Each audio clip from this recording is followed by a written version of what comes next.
ചെമ്പഞ്ചൊരുകൊത്തിൻ വലങ്കൊമ്പിൽ വലങ്കാൽ വെച്ച് ഇടങ്കൊമ്പിൽ ഇടങ്കാൽ വെച്ച് കുറുവടിയിലേക്ക് കൊണ്ടുപോയ എന്റെ മായേ. എല്ലാവർക്കും നമസ്കാരം. 2024 ജൂലൈ മാസം 14, 15, 16, 17 ഈ തീയതികളിൽ ഈ പറയുന്ന നക്ഷത്ര ജാതകർക്ക് ഒരു സമ്മാനം ലഭിക്കും. ഒരു അപ്രതീക്ഷിത ധനയോഗം വന്നു ചേരുന്ന സമ്മാനം തന്നെയായിരിക്കും ഇവർക്ക് ലഭിക്കുക. വരുന്ന 14, 15, 16, 17 തീയതികളിൽ ഈ നക്ഷത്രജാതകരെ അത്ഭുതപ്പെടുത്തിക്കൊണ്ട് ഒരു വലിയ മാറ്റം കൂടി ഈ നക്ഷത്രജാതകർക്ക് സംഭവിക്കും. ഇവരുടെ ജീവിതത്തിൽ ഒരു വലിയ നേട്ടത്തിൻ്റെ അല്ലെങ്കിൽ ഒരു വലിയ സൗഭാഗ്യത്തിൻ്റെ സമയം അവിടം മുതൽ ആരംഭിക്കും. ആ നക്ഷത്രജാതകരെയാണ് ഇന്നത്തെ വീഡിയോയിലൂടെ നമ്മൾ അറിയാൻ പോകുന്നത്. ചില നക്ഷത്രജാതകരെ നോക്കിയാൽ ഒരു ദോഷവും കാണില്ല. ഏതൊരു ജ്യോതിഷനിലേക്ക് പോയാലും അവർക്കൊരു ദോഷവുമില്ല. നല്ല നക്ഷത്രം, ബെറ്റർ നക്ഷത്രം. പക്ഷേ എന്നും തടസ്സങ്ങൾ.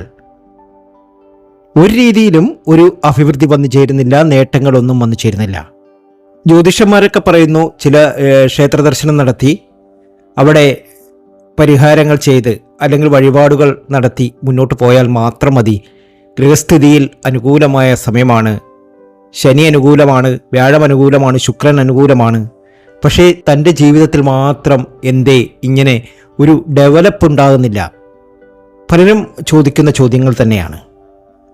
പക്ഷേ ഈ പറയുന്ന നക്ഷത്രജാതകർക്ക് ഇനി ഒരു വലിയ അത്ഭുതം സംഭവിക്കാൻ പോവുകയാണ്. അത് ഈ അടുത്ത 4 ദിവസത്തിനുള്ളിൽ ഇവർക്ക് സംഭവിക്കും. അതിനു മുമ്പ് ഞാൻ ഒരു ചെറിയ കാര്യം പറഞ്ഞോട്ടെ. ഈ അടുത്ത സമയത്ത് എന്നെ ഒരാൾ കാണാൻ വന്നു. ഞാൻ നല്ല നക്ഷത്രമാണെന്നൊക്കെ പറഞ്ഞതിൻ്റെ കാരണവും അതുതന്നെയാണ്. വന്ന് നോക്കിയപ്പോൾ ഇദ്ദേഹത്തിന് ദോഷങ്ങളൊന്നും കാണാനില്ല. നല്ല നക്ഷത്രം, സമയം ബെറ്റർ. പക്ഷേ ഇവർക്ക് എന്നും തടസ്സങ്ങൾ മാത്രമാണ്. ബിസിനസ് വിജയിക്കുന്നില്ല. ഭാര്യയ്ക്ക് ജോലി ഉണ്ടായിരുന്നു, അത് നഷ്ടപ്പെട്ട്. വിദേശത്ത് പോകാൻ നോക്കുന്നു, അത് കാലങ്ങളായിട്ട് നോക്കുക, പക്ഷേ ഒന്നും നടക്കുന്നില്ല. കുട്ടികളുടെ വിദ്യാഭ്യാസം, അതിനും വലിയ തടസ്സങ്ങൾ തന്നെയാണ്. അപ്പോൾ ഞാൻ പറഞ്ഞു, നിങ്ങളുടെ ഇഷ്ടദേവതയെ മനസ്സിൽ സങ്കല്പിച്ച് ഒരു ചെറിയ മഞ്ഞളെടുക്കുക. അവർ ക്ഷേത്രദർശനമൊക്കെ നടത്താറുണ്ട്, പതിവായി ക്ഷേത്രദർശനം നടത്താറുണ്ട്. പക്ഷേ ക്ഷേത്രത്തിൽ പോകുമ്പോൾ മാത്രം ഇവർക്കൊരു പ്രത്യേക അനുഭൂതി വന്നു ചേരുന്നു. ജീവിതത്തിൽ ഒരു ചെറിയ മാറ്റം വന്നു ചേരുന്നു. ആ കുറച്ച് ദിവസം ഇവർക്ക് ധനപരമായിട്ടുള്ള ബുദ്ധിമുട്ടുകളൊക്കെ മാറുന്നു. പക്ഷെ വീണ്ടും അതേപടി തന്നെ ആകുന്നു. വീണ്ടും ക്ഷേത്രദർശനം നടത്തുന്നു, വീണ്ടും ശരിയാകുന്നു. അപ്പോൾ ചെയ്യേണ്ടതായ ചില കാര്യങ്ങളുണ്ടായിരുന്നു അവിടെ. ഇഷ്ടദേവതയെ മനസ്സിൽ സങ്കല്പിച്ച് ഒരു ചെറിയ മഞ്ഞളെടുക്കണമെന്ന് പറഞ്ഞു. പച്ചമഞ്ഞൾ തന്നെ. ഒരു ചെറിയ മഞ്ഞൾ എടുത്തിട്ട് നിങ്ങൾ ചെയ്യേണ്ടത്, അതിൽ ഒരു കറുത്ത നൂല് വെച്ച് അല്ലെങ്കിൽ കറുത്ത ചരട് വാങ്ങുക. ഇത് ദേവീപടത്തിന് മുന്നിൽ സങ്കല്പിച്ചു വേണം ഈ ഒരു കാര്യം ചെയ്യാൻ വേണ്ടിയിട്ട്. ദേവീപടത്തിന് മുന്നിലിരുന്ന് വേണം നമ്മളിത് ചെയ്യേണ്ടത്. അതിനകത്ത് ഈ കറുത്ത ചരട് വെച്ച് 9 പ്രാവശ്യം നന്നായിട്ടൊന്ന് മുറുകി കെട്ടുക. എന്നിട്ട് ദേവീപടത്തിന് മുന്നിൽ സമർപ്പിക്കുക. 45 ദിവസം ഇതവിടെ ഇരിക്കട്ടെ. 45 ദിവസം കഴിഞ്ഞ് ഇത് നമ്മുടെ വീട്ടിലെ തുളസിച്ചെടിയിൽ കെട്ടുക. നമ്മൾ അതിനുശേഷം ഇതിൽ നിന്നും ഈ മഞ്ഞൾ എടുത്തില്ലേ, ആ മഞ്ഞളിൽ നിന്നും ഒരു അങ്ങേയറ്റത്തുനിന്ന് ചെറിയൊരു ഭാഗം എടുക്കുക. അത് ദേഹത്ത് തേച്ച് കുളിക്കുക. കാലിൽ തേക്കരുത്, തലയിൽ തേക്കരുത്, പൊക്കിളിന് താഴെ തേക്കരുത്. നമ്മുടെ തടസ്സപ്പെട്ട കാര്യങ്ങളൊക്കെ നമുക്ക് നേടിയെടുക്കാൻ കഴിയും. ഈ 45 ദിവസവും നമ്മുടെ വിളക്കിന് മുന്നിൽ ഈ മഞ്ഞളിരിക്കുമ്പോൾ നമ്മളവിടെ നെയ്വിളക്ക് കത്തിക്കണം. എവിടെ പോയാലും അത് എടുത്തുകൊണ്ടുപോയി നമുക്കവിടെ വിളക്ക് കത്തിച്ച് പ്രാർത്ഥിക്കാം. ഇപ്പോൾ നമ്മൾ എവിടെയെങ്കിലും പോകുന്നു, ബാംഗ്ലൂർ പോകുന്നു, അല്ലെങ്കിൽ തമിഴ്നാട്ടിൽ പോകുന്നു, അല്ലെങ്കിൽ ഹൈദരാബാദിൽ പോകുന്നു, അല്ലെങ്കിൽ കാനഡയിൽ പോകുന്നു, അവിടെ ചെന്നാലും നമുക്കിതെടുത്ത് കൈവച്ചിട്ട് നമുക്ക് കൊണ്ടുപോയി അവിടെ ഒരു നെയ് വിളക്ക് കത്തിച്ച് പ്രാർത്ഥിക്കാം. അശുദ്ധി സമയത്ത് ഇത് ചെയ്യാൻ പാടില്ല. മനസ്സിലായല്ലോ? ഇങ്ങനെ 9 പ്രാവശ്യം നമ്മൾ കെട്ടുക. അപ്പോൾ നിങ്ങൾ ചോദിക്കും, കാനഡയിലൊക്കെ ഞാൻ പോയി കഴിഞ്ഞാൽ അവിടെ തുളസിച്ചെടി കാണുമോ? തുളസിച്ചെടി അവിടെ ഉണ്ടെങ്കിൽ കെട്ടുക. അത് മതി നിങ്ങളുടെ പ്രശ്നങ്ങളൊക്കെ തീരാൻ. അമ്മയുടെ പടത്തിന് മുന്നിൽ ഒരു മാലയൊക്കെ ചാർത്തിയിട്ട് വേണം ഇത് ചെയ്യാൻ.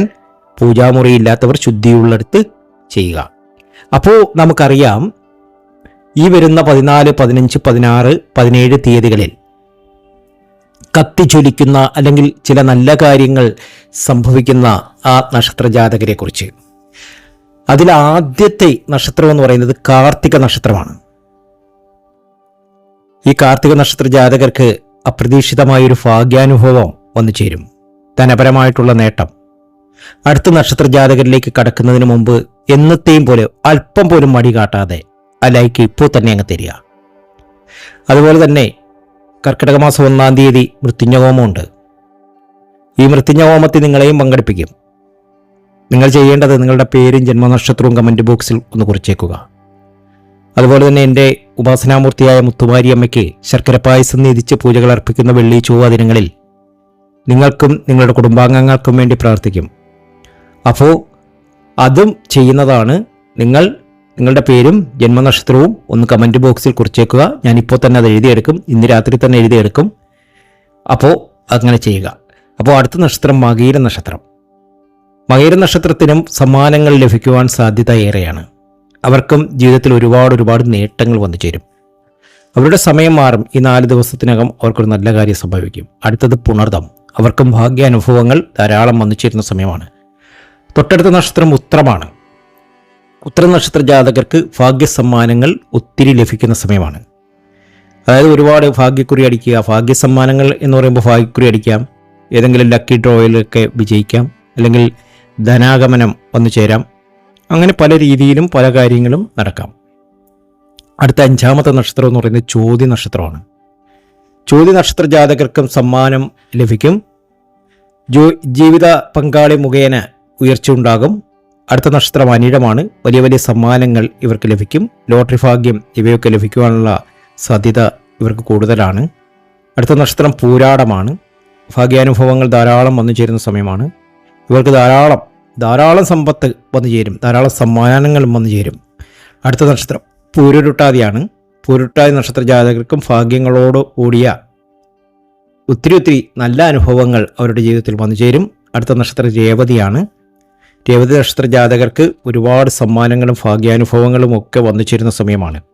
അപ്പോൾ ഈ പറഞ്ഞ നക്ഷത്ര ജാതകരൊക്കെയും നിങ്ങൾ പ്രാർത്ഥന നടത്തുക. നിങ്ങളുടെ പ്രാർത്ഥനകളൊന്നും ഫലിക്കാതെ വരുന്ന സമയത്ത് ഞാൻ ഈ പറഞ്ഞ കാര്യം ഒരു മഞ്ഞളെടുത്ത് 9 പ്രാവശ്യം അത് ചരടിൽ കെട്ടി ദേവീപടത്തിന് മുന്നിൽ സമർപ്പിച്ച് 45 ദിവസം കഴിഞ്ഞ് തുളസിച്ചെടിയിൽ കെട്ടുക. ബാക്കി വരുന്ന ശകലം മഞ്ഞളെടുക്കുക, അത് നമ്മുടെ ദേഹത്ത് തേച്ച് കുളിക്കുക. തലയിൽ തേക്കരുത്, പൊക്കലിൻ്റെ താഴെ തേക്കരുത്. തടസ്സപ്പെട്ട എന്ത് കാര്യവും അത് നടന്നു കിട്ടാൻ ഇത് ഉപകാരപ്പെടും. ഈ നക്ഷത്രജാതകർക്ക് നല്ലത് വരട്ടെ, നല്ല ജീവിതത്തിൽ നല്ല ഉയർച്ച വന്നു ചേരട്ടെ എന്ന് ആത്മാർത്ഥമായി പ്രാർത്ഥിക്കുന്നു. മറ്റൊരു വീഡിയോയുമായി വീണ്ടും എത്തും വരെ നന്ദി, നമസ്കാരം.